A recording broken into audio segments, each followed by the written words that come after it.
요즘 중국에서 한국 건강보험으로 본전을 뽑는 꿀팁이 화제라고 하던데요. 중국이 싫기는 하지만 이게 한국 경제와도 밀접하게 관계 있고 어쩌고 하는 뭐 그런 생각들이 있지 않습니까? 과연 그게 법적으로 가능한지도 의문이고요. 제가 지금 중국인들을 제재해도 되는 이유에 대해서 말해보겠습니다. 안녕하세요. 부산투덜입니다. 이번 소식은 한국인이라면은 누구나 기분 나빠할 소식인데요. 이게 중국이랑만 연관이 되면은 마음껏 미워해도 되는 사안인지 헷갈리는 경우가 많지 않겠습니까? 법적으로 가능하니 많이 이게 뭐 중국과 상호주의와 관련되어 있어 마음대로 하니 못하니 뭐 저런 골치 아픈 건 집어치우고 생각을 해보도록 하겠습니다. 그냥 도덕적으로만 아니면은 일반 상식에 비추어서만 생각해 보도록 하겠다는 겁니다. 일단 한국에서 치료를 받고 있는 중국인들이 누구일지 생각해 봅시다. 이 사람들도 뭐 중국 국적으로 한국에서 일하는 노동자일 수도 있고 그 피부양자일 수도 있습니다. 아니면 따로 외국인 보험에 가입해 있을 수도 있습니다.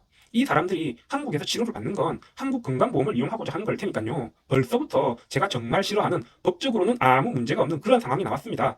그럼 이 사람들이 중국에서는 치료받기가 힘들어서 한국으로 떠밀려오는 걸까요? 당연히 아니겠죠. 아, 맞다 손 치더라도 그 부담을 한국에서 질 이유는 없지 않겠습니까? 오히려 한국에서 치료를 받는 사람들은 중국에서도 좀 사는 축에 속할 겁니다. 아, 다들 아시지 않습니까? 정말 먹고 살기 힘든 사람들은 치료 목적으로 다른 나라에까지 갈 생각을 못 합니다. 아프면은 그때그때 몸을 땜질하듯이 근처에서 치료받고 일하기 바쁘겠죠. 오히려 주중에 며칠 정도 자리를 비워도 될 만한 그야말로 중국에서도 먹고 살 만한 그런 사람들이 오로지 치료 목적으로 한국을 방문하는 겁니다. 자기 돈으로 중국에서 치료를 받을 수 있는데도 말이죠. 이러니까 이런 사람들은 좀 속아내고 정말 자격 있는 사람들만 이용하게 해도 되겠다는 생각이 들지 않습니까? 중국 국적자인데 한국에서 일하는 사람들이나 잠시 한국에 체류했는데 급하게 병원이 필요한 그런 사람들이 있을 거지 않습니까? 제가 이런 사람들까지 막자는 건 아니지 않겠습니까? 물론 한국에서 치료를 받는 사람들 중에는 희귀병 환자나 중국에서 보험 혜택을 못 받는 사람들도 있을 수 있겠죠. 그런데 그런 사람들은 중국에서 책임질 문제 아닙니까? 한국에서 관여할 바가 아니라는 겁니다. 그런 사람들한테 혜택을 줘봐야 지금처럼 부작용만 생기는 겁니다. 무분별하게 한국에서 보험 혜택 줘가면서 치료를 받을 수 있게 문을 열어주니까 이왕 가서 치료받는 거 5만 가지 치료를 다 받고 가자는 사람들이 지금처럼 막 늘어나는 거 아니겠습니까? 뉴스 보니까 한국 가서 병원 진료로 본전을 뽑고 오자는 중국인들이 그렇게나 많다는데요. 이 사람들이 본전 언급하는 것도 참 기가 찬 일이긴 합니다. 아마 그 본전에는 자기네가 부담하는 쥐꼬리만한 보험비와 한국 체류비 그리고 교통비 같은 것도 전부 다 포함이겠죠. 그렇지 않고서는 감히 저런 말을 할 수 있을 리가 없지 않겠습니까? 뭐 하는 김에 이것도 라는 마음이 자기 기저에 쫙 깔려 있으니까 자연히 과잉 진료로 연결이 되는 겁니다. 사람들이야 원래 이기적이고 자기만 아는 경우가 많으니 뭐 그렇다 칩시다. 솔직히 관련자가 아니고서는 체감되지도 않지만은 어디 한번 국제 관계를 고려해보면 또 어떨까 생각해 봅니다. 대중국 무역 규모가 장난이 아니라는 것 정도는 누구도 알고 있는 사실들이니까요. 그렇지 않아도 최근에 신대사인지 뭔지 하는 게 한국 같은 소국은 대국을 따라야 한다거나 한국이 미국을 따르는 잘못된 선택을 하면은 대가를 치르게 한다거나 하는 등의 말. 아, 처음 들어본 것도 아니잖아요. 이번이 아니라 중국에서 꾸준히들 하던 말들이잖아요. 아, 그래서 중국이 한국을 그렇게나 경제적으로 배려만 해왔었습니까? 중국에 진출한 한국 대기업들의 제재를 가해서 철수한 경우가 한두 군데였습니까?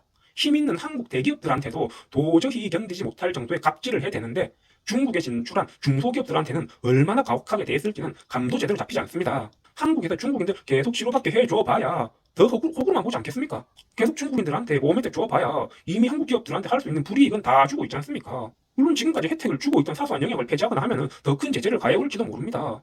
그렇지만 지금까지는 무수히 많은 중국인들이 혜택을 받아가는 와중에도 중국은 한국 기업들에게 불합리한 철퇴를 가해왔다는 것도 생각을 해야 됩니다. 우리가 계속 이렇게 중국의 호구가 되어줘 봐야 중국은 이거를 절대 고맙다고 생각하지 않는다는 겁니다. 오히려 지금 이런 상황이 당연하다고까지 받아들이고 있지 않겠습니까? 솔직히 이런 거는 뭐 정치 영역이니까 생각할 필요가 없기는 하겠지만서도 그래도 하도 중국과의 관계를 부르시는 사람들이 많아서 한번 언급해 봤습니다. 하여간 뭐 한국에서 보험 혜택 받고 있는 사람들은 어지간한 한국 중산층들보다 잘 사는 경우가 많을 거라는 겁니다. 그러니까 진정한 의미에서 진짜 우리보다 훨씬 잘 사는 사람들이 우리 엄마 아빠들이 공들여 쌓아놓은 의료보험 재정성을 중국인들이 괜스레 좀먹지 말아달라고 주장을 하는 거는 어찌 보면 당연한 거라고 생각을 합니다. 그러니까 다시 한번 의료보험 좀먹는 중국인들을 규탄하면서 이번 영상은 여기까지 하도록 하겠습니다. 아, 내보다 잘 사는 주제에 한국 의료보험 혜택 열심히 받는 중국인들이 짜증나시는 분들, 나는 아파가지고 병원 갈 시간도 없는 그런 분들, 그리고 마지막으로 이 부산 투덜이의 투덜거림에 동조하시는 분들은 부디 이 영상에 좋아요 한 번씩만 부탁드리겠습니다. 지금까지 부산 투덜이었습니다. 감사합니다.